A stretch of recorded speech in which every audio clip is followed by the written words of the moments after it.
ஆனா மெயினா அந்த ஸ்பாட் இருக்குல்ல, புள்ளி புள்ளி புள்ளி புள்ளி, அது வந்து Michael Jackson. I'm starting with the man in the mirror. அந்த மாதிரி புள்ளி புள்ளி புள்ளி புள்ளி ரெண்டும் கிட்ட கிட்ட இருக்கும். ஆனா அவரோட குரல் கீச்சா இருக்கும், என்னோட குரல் கொஞ்சம் இதா இருக்கும். Yeah mister gold sunflower oil, அளவிலும் தரத்திலும் நோ காம்ப்ரமைஸ். கோரியோகிராஃபர் அசார்னு நான் நினைக்கிறேன். அவரு தான் ஓடிக்கிட்டு இருக்கும் போதே பின்னால காலை தூக்குவாரு, கையை தூக்குவாரு.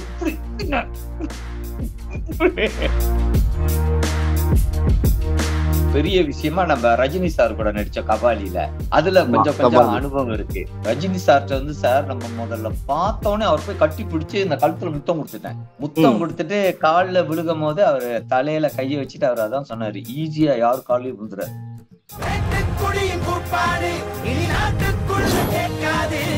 விஜய் சார் வந்து நம்மளுக்கு வந்து படத்துலயும் சரி, அவரோட டான்ஸ் இந்த உலகத்துல எவனும் அவரை கை வைக்க முடியாது. உண்மையாலேயா டான்சர் கோரியோகிராஃபர் அவர்கிட்ட நிக்க முடியாது. நானே பாத்துருக்கேன். கோரியோகிராஃபர் ஸ்டெப் எடுத்து கொடுத்தாலும் நம்ம விஜய் தம்பி செய்யும் போது அது வேற மாதிரி இருக்கும், வெள்ளக்காரனு மிஞ்சின மாதிரி இருக்கும். சோ அவ்வளவு ரசனை சினிமால கொடுத்திருக்காரு. இப்ப நம்ம அரசியலுக்கு போயிருக்காரு. எல்லாம் நல்லபடியா நடக்கணுங்க. நீங்க பொட்டு வச்சிருக்கீங்க, மாடனா ஊத்திருக்கீங்க, பொட்டு வச்சிருக்கீங்க, நீங்க ஆன்மீகவாதியா இருக்கு. எவ்வளவுதான் வெள்ளக்கார மாதிரி ஊத்தினாலும் நம்ம தமிழ் கலாச்சாரம் அதை எப்படி மறக்க முடியும்? ஆமா இல்லைங்களா ஐயா? அஜித் சார் வந்து எனக்கு ரொம்ப பிடிச்ச விஷயம் என்னன்னு ஐயா, வரலாறுன்னு ஒரு படம் இருக்குயா. அங்கிட்ட லவ்வரா நடிப்பாரு, அங்கிட்ட அப்பாவா நடிப்பாரு. எல்லாம் உனக்காக தாண்டா, எல்லாம் உனக்காக தொண்டு கால் எடுத்து அடிப்பாரு பாருங்க. எனக்கு அந்த நடிப்பு பிடிக்கும். ரெண்டாவது வந்து அஜித்தோட அழகுல ஆம்பளைங்களே பிடிக்கிற அளவுக்கு ஒரு அழகு அவர்கிட்ட இருக்கு. முருகனோட அழகுன்னு வாங்கல, அது அஜித் இருக்கு. எனக்கு அது ரொம்ப பிடிக்கும். வராண்டா வராண்டா ரத்த கறி கொண்ட கட்டு புள்ளி பொண்ணு பேக மத்தச்சிக்க வராண்டா, அவன் வரிஜே தராண்டா, அவன் பல் பல் குறண்டா, பெய்த சொல்றையா டஞ்சிக்க போறாண்டா, சக்கபங்க சக்கபங்க சக்கபங்க சக்கபங்க நீங்க. க்ஷேத்ரிதிக்கு பிரின்ஸ் ஜுவல்லரியில நீங்க வாங்கும் ஒவ்வொரு 8 கிராம் தங்க நகைக்கும் 2000 மதிப்பிலான தங்கம் இலவசம். வெறும் 1000 ரூபாய் செலுத்தி இன்னைக்கே கோல்ட் ரேட்டை லாக் பண்ணுங்க. குறைந்த விலை, நிறைந்த தரம், தங்கள் தேவைகள் அனைத்தும் ஒரே இடத்தில். ஜெயச்சந்திரன். வணக்கம்ண்ணா. வணக்கம்யா. வணக்கம்யா. ஆனா இந்தியா வந்து உங்களை பார்க்கல, பெரிய மகிழ்ச்சினே. அதுக்கும் இல்லாம குட் பை டக்லி தியேட்டர்ல இருந்து வெளில வரும்போது ஒரு சைடு அஜித் சார்னு எல்லாரும் சொன்னாரு, இன்னொரு சைடு அந்த புலி புலி பாட்டு வைப்ல தான் இன்ன வரைக்கும் எல்லாரும் வந்துகிட்டு இருக்காங்க. அந்த ரெஸ்பான்ஸ் அண்ணனுக்கு எப்படின்னு இருக்கு? ரொம்ப சந்தோஷமா இருக்குயா, ரொம்ப சந்தோஷமா இருக்கு. இங்க மலேசியா மக்களும் சரி, நம்ம தமிழ்நாட்டு மக்களும் சரி, இந்த ரீல்ஸ் அப்புறம் அது என்ன இன்னொரு சொல்லுவாங்கல்ல, மீம்ஸ் வேற செஞ்சு போட்டுக்கிட்டு இருந்தாங்கயா. ரொம்ப நல்லா இருந்துச்சு. அந்த விவேக் எல்லாம் வந்து ஆடுற மாதிரி ரொம்ப நல்லா இருந்துச்சு. ரொம்ப ரொம்ப சந்தோஷம். அந்த மாதிரி ஆதரவு அண்ணனுக்கு கிடைச்சதுக்கு ரொம்ப நன்றியா. தமிழ்நாட்டு மக்களுக்கும் மலேசியா மக்களுக்கும் நான் நன்றியை தெரிவிச்சுக்கிறேன். குட் பை டக்லி ஸ்டார்ட் பண்ணும்போது இந்த புலி புலி பாட்டு இருக்கிறத தாண்டி அண்ணனை வந்து அதுக்கப்புறம் கட் பண்ணி நடுவுல தான் இந்த ஷூட்டிங்க்கு எல்லாம் கூட்டு வந்தாங்கன்னு கேள்விப்பட்டோம். அப்படிதானே? ஆமாயா, கடைசி கட்டம்யா, கடைசி கட்டம். அவங்க ஏற்கனவே பிளான் பண்ணிட்டாங்கயா, இந்த மாதிரி அண்ணனை வச்சு இந்த மாதிரி ஒண்ணு செய்வோம்னு சொல்லிட்டு. நம்மளுக்கு டேட் கேட்டு கேட்டு கேட்டு கேட்டு கிடைக்காம போச்சியா. அப்புறம் தான் ஒரு நல்ல டேட் கிடைச்சிச்சு. அதுக்கப்புறம் தான் நம்ம ஆதிக்கு, நம்ம கோ டைரக்டர் ஹரிஸ் எல்லாரும் அண்ணனை வரவழைச்சு அது ஒரு தனியா செட் எல்லாம் செஞ்சு அப்புறம் ரெக்கார்டிங்க்கு நம்ம ஜிவி பிரகாஷ் எல்லாம் பேசி அதுக்கப்புறம் தான் வந்துச்சு. கடைசியில தான் இதை நம்மளோட வேலையை செஞ்சாங்க. அதே மாதிரி என்கிட்ட சொல்லியிருந்தாங்கன்னா அந்த ஸ்டெப் எல்லாம் போட சொல்லும் போது அண்ணன் அந்த மைக்கேல் ஜாக்சன் ஸ்டெப் எல்லாம் எடுத்து பேசினா. ஏன்னா நான் ஸ்டண்ட் மாஸ்டர் அவர்கிட்ட நான் பேசியிருந்தேன், அவரை நான் இன்டர்வியூ எடுத்திருந்தேன். அப்ப சொல்லியிருந்தாப்ல டார்க் என்ன எங்க எல்லாருக்குமே செட்ல ரொம்ப பிடிக்கும், ஒரு ஸ்டெப் போட சொன்னா அப்படி மைக்கேல் ஜாக்சன் மாதிரி ஒன்னு எடுத்து போடுவாப்ல, நாங்கெல்லாம் மறந்து போயிட்டோம் அப்படின்னு. அது எப்படின்னா அது எனக்கே தெரியல. ஆனா இந்த இதுக்கு நம்மளுக்கு துணையா இருந்தது நான் நினைக்கிறேன் அந்த கோரியோகிராஃபர் அசார்னு நான் நினைக்கிறேன். கோச்சிக்காரர் இல்லையா, கரெக்டான பேரா தெரியல. அவருதான் ஓடிக்கிட்டு இருக்கும் போதே பின்னால காலை தூக்குவாரு, கையை தூக்குவாரு. இப்படி ரொம்ப நல்லா செஞ்சாரு. அப்புறம் ஒரு கட்டம் ரெஸ்ட் கொடுக்கும் போதும் சொல்லிக்கிட்டே இருப்பாரு, அண்ணன் அந்த இன்னொரு வீடியோ கிளிப்ல இது செஞ்சது அதை செய்யுங்க, இதை செஞ்சிருங்க, இந்த கட்டம் மட்டும் இப்படி செஞ்சிருங்கண்ணே, அப்புறம் போஸ்ட் கொடுங்க இப்படினுங்க அப்படினுங்க. எல்லாமே அவரு தான் நம்மளுக்கு பக்க பலமா இருந்தாரு. அசாருக்கு நான் ரொம்ப நன்றியை தெரிவிச்சுக்கிறேன். அந்த டைம்ல அண்ணனுக்கு ஆதரவா இருந்தாருயா. கண்டிப்பா. ஏன்னா நான் அசார் அண்ணனை இன்டர்வியூ எடுத்திருந்தேன். அப்ப சொல்லியிருந்தாப்ல காலை தூக்கி கிட்டார் மாதிரி ஒரு போட்டாப்ல, நாங்கெல்லாம் மிரண்டுட்டோம் அப்படின்னாங்க. அது நம்ம அசாரோட ஐடியா தான். சொன்னாரு ஒரு கட்டம் இப்படி வந்துட்டு இப்படி செய்வோன்னு. அப்ப நம்ம பாய் எம்ஜிஆர் இருக்காருல்ல, அவர் காலை பிடிச்சேன்ல, அவரு நம்மளோட கடைசி தம்பி. நீங்க எப்படி என் காலை பிடிக்கிறது, வேணாம் வேணான்ட்டாரு.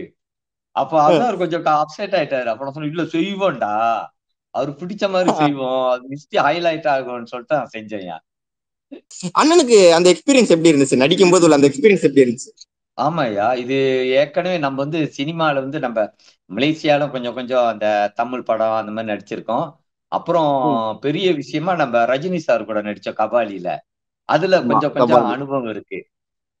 இது டைரக்டரும் இருக்கும் போது, கோ டைரக்டரும் இருக்கும் போது, கிட்ட அசார் இருக்கிற போது நம்மளுக்கு ரொம்ப தைரியமா போச்சு. ஏன்னா அவங்க அண்ணன் அங்க வந்த உடனே நம்ம அதிகம் ஹரிஷும் கட்டி பிடிச்சு சொல்லிட்டாங்க, அண்ணன் நான் உங்களோட தீவிர ரசிகர்னேன்னு.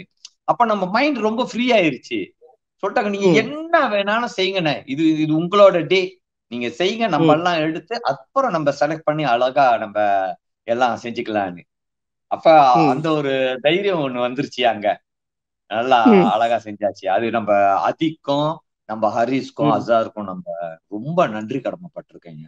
பாருங்க, ரஜினி முடிஞ்சு இங்கிட்டு நம்ம தல அஜித் சார் என்ன விளையாட்டாயா, அவரு அழகுல குறையா, பண்புல குறையா, நடிப்புல குறையா, நீங்க சொல்லுங்க.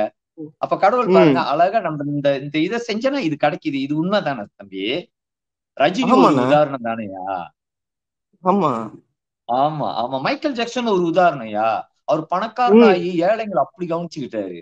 அதான் இதுதான் நம்ம கடவுளோட வழிபாடு, ரொம்ப நல்லவங்களோட வழிபாடு. அண்ணாதுரை புக்க படிப்போம், அப்புறம் காமராஜ் புக்கு படிப்போம்.